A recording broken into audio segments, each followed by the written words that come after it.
Good morning बच्चों। आज मैं आपको क्लास फोर्थ की, ये क्लास फोर्थ का इंग्लिश फर्स्ट का देखो बुक है आपकी, ये न्यू बोल्ड वे। इसका चैप्टर 9th के बाद में जो पोयम है उसका एक्सप्लेनेशन इंग्लिश पढ़ूंगी, फिर उसका हिंदी एक्सप्लेनेशन करूंगी। चैप्टर का नाम है इफ यू थिंक, है ना। ये इफ यू थिंक मतलब आप क्या सोचते हो। ठीक, सबसे पहले देखो दिया हुआ है where there think in your life which you thought you would not be able to do but later discovered that you could be। मतलब क्या आपके जीवन में, मतलब आपकी लाइफ में ऐसी चीजें हुई थी जिन्हें करने में आपको संदेह हो रहा था, यानी डाउट हो रहा था, कोई परेशानी हो रही थी, लेकिन बाद में आपने पाया कि आप उन्हें कर सकते हो, है ना। कि आपने क्या पाया कि that you could do मतलब आप उसको कर सकते हो। अब क्या दिया हुआ है, talk about them, चलो उनके बारे में कुछ बात करते हैं। when you thought you would not be able to do them, what are pulling you down। जब आपको लगा कि आप उन्हें नहीं कर सकते तो आपको नीचे खींचने वाली चीजें क्या थी, मतलब कौन सी ऐसी चीज थी जो लग रहा था कि आपको नीचे खींचेंगी। If you think you are beaten, फिर देखो नीचे दिया हुआ है आपकी लाइन से, आप देख लो कि पोयम में है कि if you think you are beaten you are, है ना। कि यदि तुम सोचते हो कि तुम हार चुके हो तो तुम सच में हार चुके हो। मतलब इफ यू थिंक, अगर तुम सोचते हो यू आर बीटन, है ना, मतलब तुम हार चुके हो तो तुम सच में हार चुके हो। फिर if you think you are dare not you don't, यदि तुम सोचते हो तुम हिम्मत नहीं कर सकते तो तुम सच में नहीं कर सकते। If you like to win but think you can't, यदि तुम जीतना चाहते हो, है ना। If you like to win, यदि तुम जीतना चाहते हो लेकिन सोचते हो कि तुम नहीं जीत सकते, बट थिंक यू कांट, लेकिन तुम नहीं जीत सकते। It's almost certain you would not, तो यह लगभग तय है कि तुम नहीं जीतोगे। मतलब पोयम के अकॉर्डिंग आपको दिया है कि जिंदगी में अच्छा सोचो, पॉजिटिव सोचो, है ना।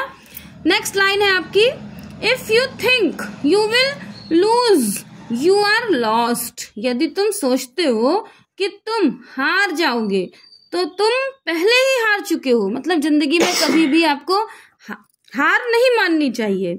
For out in the world we find, क्योंकि इस दुनिया में हम पाते हैं कि success begin with the persons will, मतलब इस दुनिया में हम पाते हैं कि जो सफलता होती है एक व्यक्ति की इच्छा शक्ति से शुरू होती है। इच्छा शक्ति मतलब अगर आपके मन की पावर होगी कि मैं ये काम कर सकता हूं तो ही कर पाओगे, नहीं तो आप वो काम नहीं कर पाओगे।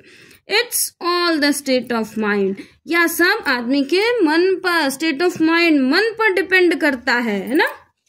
फिर नेक्स्ट लाइन देखो if you think you are outclassed you are, यदि तुम सोचते हो कि तुम दूसरों से कमजोर हो तो क्या सच में कमजोर हो।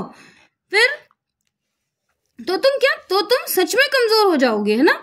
You have got to think high to rise, अगर आप ऊंचा उठना चाहते हो, ऊंचा उठने के लिए तुम्हें हमेशा ऊंचा सोचना पड़ेगा, ऊंची सोच करो तभी। अगर आप चाहते हो कि आपको क्लास में आपके 20/20 मार्क्स आए, तभी आपके 20/20 नहीं तो 18 तो आ ही जाएंगे, है ना। इसलिए हमें हमेशा ऊंचा सोचना चाहिए। You have got to be sure of yourself before, खुद पर हमेशा आपको विश्वास रखना चाहिए। You can ever win a prize, अगर आप खुद पर विश्वास करोगे you can ever win a prize, तभी तुम कोई इनाम जीत पाओगे। फिर नेक्स्ट लाइन से देखो दिया हुआ है life's battle don't always go to the stronger and faster man, मतलब जीवन की जो लड़ाइयां हैं वो हमेशा जरूरी नहीं है कि स्ट्रॉन्गर और फास्टर मैन ही जीत पाए। मतलब कोई ताकतवर, स्ट्रॉन्गर यानी ताकतवर, या कोई तेज व्यक्ति बहुत फास्टर हो जो वही आदमी जीत पाए। बट सूनर और later the man who wins, लेकिन फाइनली वो आदमी, वही आदमी जीतता है is the man who think he can. जो यह सोचता है कि वह जीत सकता है, सिर्फ वही आदमी जीत सकता है ना। अब देखो यहाँ पर आपकी ये मीनिंग दी हुई है, मीनिंग दी हुई है कि स्टेट ऑफ माइंड है ना। स्टेट ऑफ माइंड की मीनिंग है the mood off condition of once mind. मतलब क्या हुआ हिंदी इसकी कि किसी व्यक्ति के मन की स्थिति कैसी होती है, कंडीशन यानी वो कैसा सोचता है ना। कि mood off state of mind का मतलब किसी आदमी के मन का क्या उस टाइम वो क्या सोचता है ना। नेक्स्ट दिया हुआ है आउट क्लास्ड। आउट क्लास्ड का मतलब कि किसी ऐसे व्यक्ति के आपके जैसे किसी से आपका कंपटीशन होता है तो किसी ऐसे व्यक्ति से आप कंपटीशन करो यानी प्रतिस्पर्धा करो जो आपसे बेटर हो। मतलब अगर आपसे किसी के कम नंबर आते हैं, अगर आपने उससे कंपटीशन करा तो आप आगे बढ़ने की सोच ही नहीं पाओगे। आपको क्या चाहिए कि आप किसी ऐसे आदमी से कंपेयर करो जो आपसे ज्यादा अच्छा हो, है ना। अब चलो चैप्टर इसके आगे की एक्सरसाइज देख लेते हैं। एक्सरसाइज है आपकी, एक्सरसाइज है given below is the list of thing that according to the poet pull you down which line of the poem mentioned each of them, write the line number. यहाँ आपको number के line देनी है कि किस line में ऐसा क्या मेंशन किया गया है। सबसे पहले आपका दिया हुआ है देखो लेक ऑफ करेज, ये आपका लाइन सेकंड पोएम की सेकंड लाइन में है। सेकंड लाइन में पढ़ लेना, सेकंड लाइन में मेंशन है कि लेक ऑफ करेज। दूसरा है lack of spirit to fight, है ना। ये पोएम आपकी 5 लाइन में लिखा हुआ है। फिर लेक ऑफ सेल्फ कॉन्फिडेंस, ये आपकी लाइन 10 में है। और lack of believe in one's own abilities, ये आपकी लाइन 9 में है।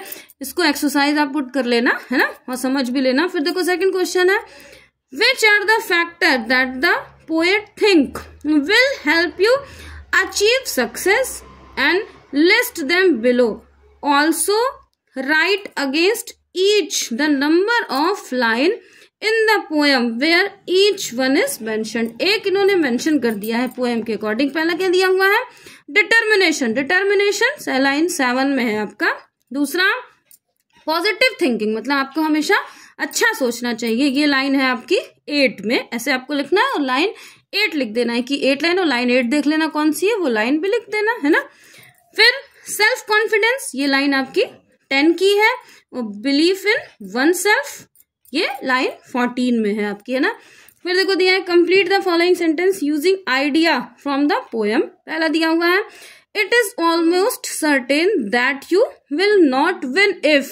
तो क्या लिखना है आपको you think you can not, यहाँ मतलब कॉमा लगा के टी मतलब कांट बोलते हैं इसको, ठीक है। क्या यू थिंक यू कांट। फिर if you think you will loss, अगर आप सोचते हो कि आप हार जाओगे तो यू आर ऑलरेडी लॉस्ट, आप हमेशा सचमुच हार जाओगे। Success and failure depend on how, तो दिया हुआ है स्ट्रॉन्ग योर माइंड सेट, मतलब वो आपके दिमाग पर डिपेंड करता है। एंड विल पावर आर, और आपकी विल पावर पर मतलब इच्छा शक्ति पर डिपेंड करता है। To be successful what you need to not physical strength but confidence and determination। ये एक्सरसाइज आपकी बच्चों कंप्लीट हो गई। इसका एकदम अच्छे से एक्सप्लेनेशन पढ़ लेना, एक्सरसाइज कंप्लीट करा लेना, है ना। कोई भी मिस्टेक हो कुछ भी हो कमेंट बॉक्स में कमेंट करके जरूर बताना। और मेरे चैनल को सब्सक्राइब कर देना, लाइक भी कर देना। और अगर कुछ आपको लगे कुछ तो मेरे कमेंट बॉक्स में कमेंट करके जरूर बताना। बाय बच्चों।